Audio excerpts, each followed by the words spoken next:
Hello everyone, మనం ఈరోజు border ఏ విధంగా వేయాలో చూద్దాము. ముందుగా ఈ ప్యాటర్న్ బార్డర్ వేయాలంటే సింగిల్ క్రోషెట్ కంపల్సరీ ఉండాలి. అది ఏ విధంగానో చూద్దాము. చైన్ 1 వేయాలి. చైన్ 1 వేసాక స్కిప్ 2 చేయాలి. థర్డ్ చైన్లో 3 టైమ్స్ డబల్ క్రోషెట్ వేయాలి. 1 2 3 టైమ్స్ డబల్ క్రోషెట్ వేసాక 1 2 3 వేసాక 5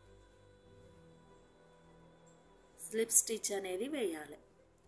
ఇలా స్లిప్ స్టిచ్ వేసాక సేమ్ స్పేస్లో అగైన్ 3DC వేయాలి. 1 2 3 ఇలా 3 వేసాక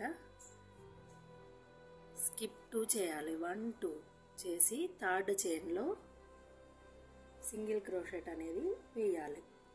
సింగిల్ క్రోషెట్ వేసాక chain 1 skip 2 1 2 థర్డ్లో 3DC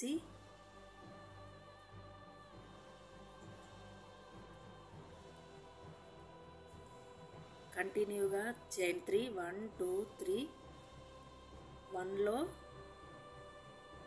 slip stitch వేయాలి. స్లిప్ స్టిచ్ వేసి సేమ్ స్పేస్లో అగైన్ 3DC వేయాలి. 3DC వేసాక 1 2 స్కిప్ చేసి థర్డ్లో సింగిల్ క్రోషెట్ వేయాలి. ఈ విధంగా సర్కిల్ మొత్తం మనం ఇదే ప్యాటర్న్ రిపీట్ చేస్తూ వెళ్ళాలి.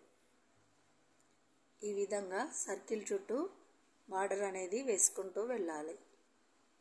నా వీడియో మీకు నచ్చినట్లయితే please like, share, subscribe to my channel.